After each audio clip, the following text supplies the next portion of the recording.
Welcome to Buckeyes Tomorrow Morning for Sunday, December 18th. I'm your host, Tom Orr. The Peach Bowl game against Georgia is in 13 days. The game against Michigan in 342 days. Yeah, we're going to be dropping the morning show a little early today because we have some breaking news. Tony Gerdeman is here with me from Buckeye Huddle. Tony, Ohio State had the number one quarterback for the class of 2024 committed. Hey, I phrased that sentence in past tense. That's weird. Why did I do that? Tom, you did that because Dylan Raiola has decommitted from Ohio State. The number one player in the 2024 class, number one quarterback, number one player in the state of Arizona out of Chandler, Arizona. Decommitted Saturday, had seemingly been in the works as these things sort of are when Friday evening people noticed that he had scrubbed all of the Ohio State stuff from his social media, which is, as we know, the very first sign that a decommitment is coming.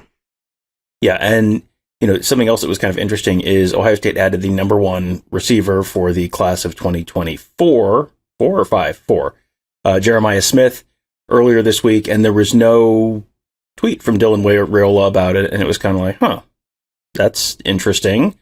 So Dylan Raiola has decommitted, and what's interesting here is there isn't really a why. Lots of people are throwing around different theories that, he's upset that they took a commitment from Lincoln Keenholz for 2023, or that he's, this is his uncle is coaching at Nebraska, and his uncle was retained on the new coaching staff at Nebraska under Matt Rule. So that's, he's definitely going to go there because that's been his dream school. And I think the interesting thing, Tony, is we don't really have the why yet. Yeah, and it will be interesting to get that. And it may just be something as simple as, we committed too soon. He still has his, he's finishing up his junior year of high school. So they're in the middle of his junior year of high school. So, you've got time. And when he committed, it was pretty early on. And so that's a common refrain when guys commit as early as he did. It's just like, well, we wanted to see more things out there. And I do believe his dad has said that they want to see, they're just treating it like everything is reopened. Now, does that mean Ohio State is still in it? Yeah, maybe you test the waters on that, but how often? It's not often that a player decommits from a school and then ends up at that same school. We've seen it at Ohio State a couple of times in the past, but with somebody like this, the top quarterback in the class, you're decommitting for a reason, and you're going to look around and you're going to find something else that you prefer, as how I would expect this to be handled. And you made a really interesting point on the huddle board at BuckeyeHuddle.com. This actually was even before the decommitment was official. There are certain positions where a decommitment really hurts you. And this is, at most schools, a quarterback decommitment is, oh boy, this is the leader of the class. But when you look at Ryan Day's track record in terms of bringing in quarterbacks, it's kind of like Brian Hartline's track record with bringing in wide receivers, where it's very easy to say, put on a brave face and say next man up. But when Ryan Day is generally, in the running for three of the top five quarterbacks in any given class, it actually kind of is a little bit of a next man up situation if Dylan Raiola does not end up coming back into the fold for Ohio State. Yeah, when you look at the fact that in 2022 they got Devin Brown, who was the number one the number one quarterback in the class by at least one outlet. 2023 now with Lincoln Keenholz, and the idea that you lose somebody in 2024. First of all, much better to lose him now, a year before signing day, than at any other point. And as fast as things are moving, other quarterbacks in 2024 are committed to other schools, but there's still time. But also, by the time Dylan Raiola would be starting at Ohio State, what year is it? It's 2025 at the earliest, and probably 2026, something like that. 2026, your quarterbacks on the roster next year are going to be veterans, assuming one of them has stuck around and is a returning starter, something like that. But even if it was his time to start, and now that place is vacated, Ryan Day, the last time Ohio State was in dire straits with the quarterback situation, when Urban Meyer hands him Matthew Baldwin, Tate Martell, and Chris Chuganoff as the scholarship quarterbacks, Day goes out and gets the best quarterback in Ohio State history, Justin Fields, out of the transfer portal. So no matter what happens in recruiting, there are going to be quarterbacks, like at least a dozen experienced starting quarterbacks in the transfer portal to go get. Like, if this had happened this year, you're going to go get a Devin Leary or somebody like that out of the portal, somebody who's established, somebody who's put up a bunch of numbers, has seen it all. You're also going to have situation with somebody who may not transfer from another school, seeing an opportunity like Ohio State and thinking, I'm going to jump in because I want that job. And you could basically just trade yourself to that school. Right. I was just, as you were talking about Devin Leary, I was like thinking, I don't know that that's even the quarterback from the ACC school located in North Carolina that I would think Ryan Day would maybe have on the top of his list. And, Drake May isn't in the portal until he is. So which is kind of true of everyone right now, which is kind of crazy, but is also probably something that's going to benefit Ohio State more than virtually any other program. You've seen USC bring in a transfer quarterback and that have an immediate impact, but that's happened all over the country. Jalen Hurts going from Alabama to Oklahoma worked out pretty well for Lincoln Riley as well. So yeah, lots of names potentially popping up in the portal.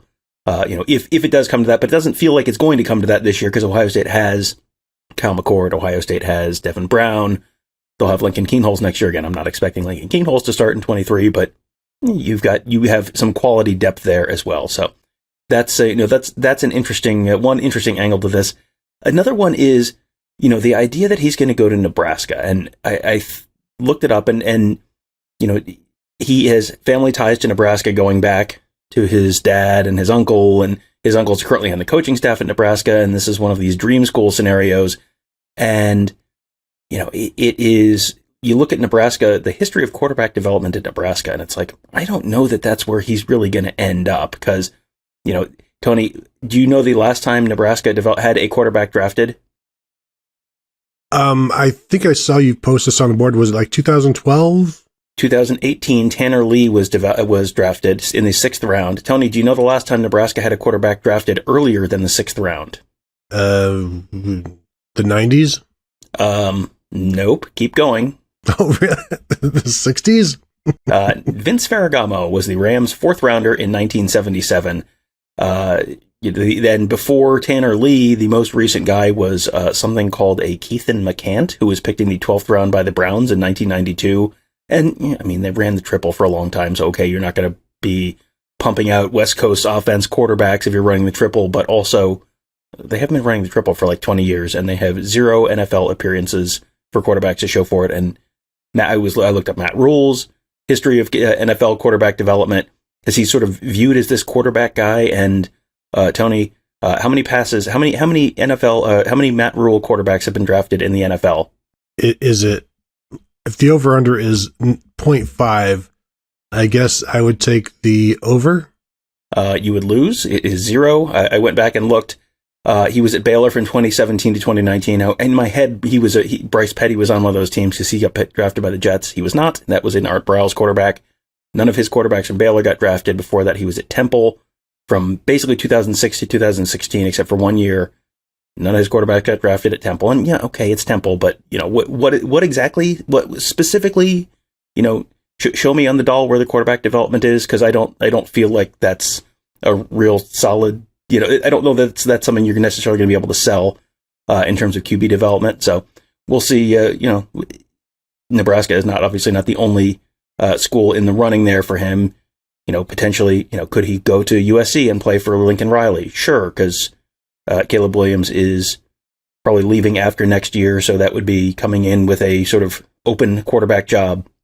So that's a possibility, but we're still talking a year out, and there's lots of possibilities. It could be just about anywhere in the country. You also wonder, Tony, NIL.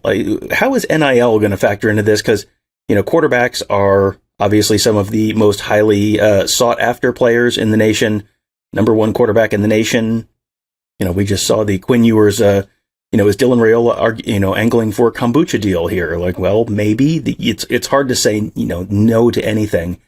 But hey, when you're on the open market like that, that's probably going to drive up what the value of what you can get on that NIL market wherever you end up. No, for sure. And the starting quarterback at Ohio State is going to make 7 figures. But to get to that point, most players would perhaps prefer to be making 7 figures before then, or at least 6 figures. And maybe that is something that is driving this as well. And there's always going to be somebody willing, especially at quarterback. We heard the Tennessee rumor for the 2023 quarterback that they signed, like, was it $8 million, something like that, or $3 million, just outrageous amounts of money for a quarterback, which, if you're going to throw it at any position, you throw it at quarterback. But then I will also remind people, Georgia and Stetson Bennett are going for back-to-back national championships while they've had a 5-star quarterback sitting on the bench watching Stetson Bennett play. And so there, you can throw a lot of money at quarterback. Doesn't mean that you're going to have everything else that goes along with it. I've also seen some Buckeye fans saying that the commitment of Lincoln Kienholz perhaps made Dylan Raiola unhappy, and so he decommitted. Ohio State had a quarterback committed in 2023 with Brock Glenn. They kind of split ways with him because they wanted Kienholz.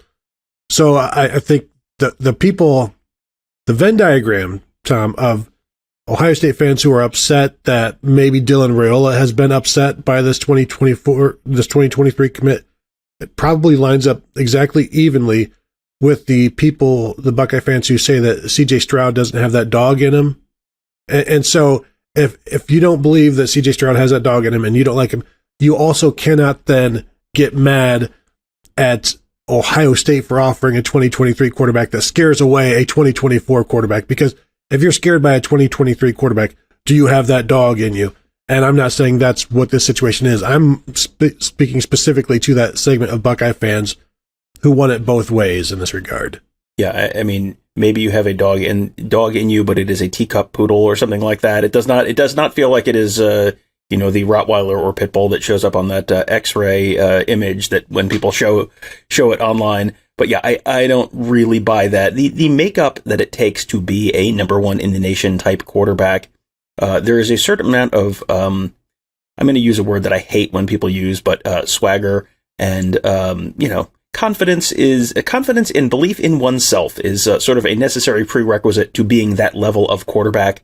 And, I don't think a guy from South Dakota a year ahead of him is necessarily the type of thing that would scare off a person who is, has raised himself to the level of number one overall quarterback in the 2024 class. So I don't put a whole ton of stock in that, but, could it be NIL? Could it be just sort of, there's lots of conversations about tampering and all that in the transfer portal. He's not committed. He's not signed. It's not tampering. Anyone can talk to him right now.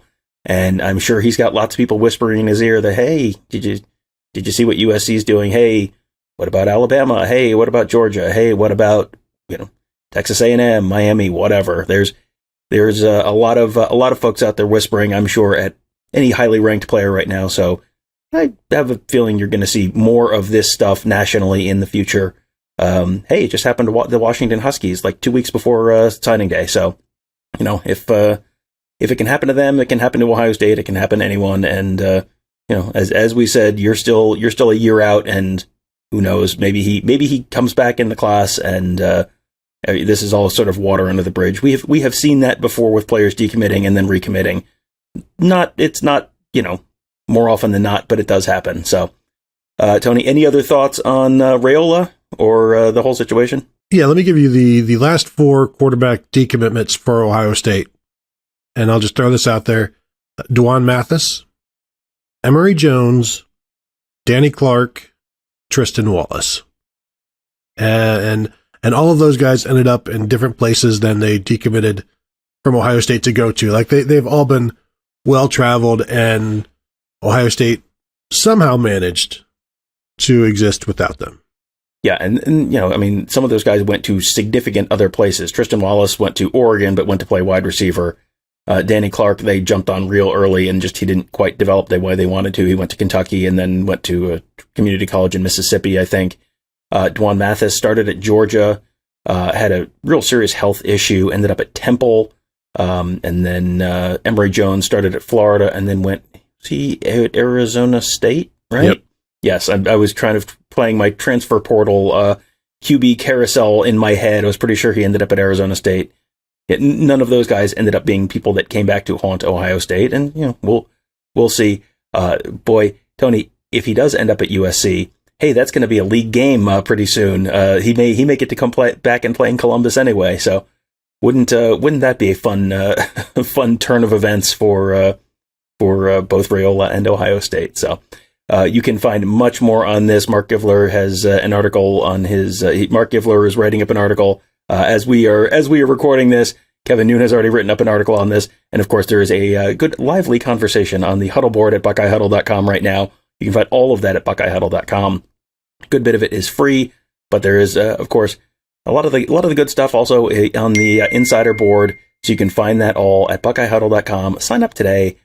Boy, there's going to be a lot to talk about. Quite a busy week between the transfer portal. Ohio State has a bunch of transfer portal guys on campus this weekend, even more than Alex Gleitman and I talked about on yesterday's show.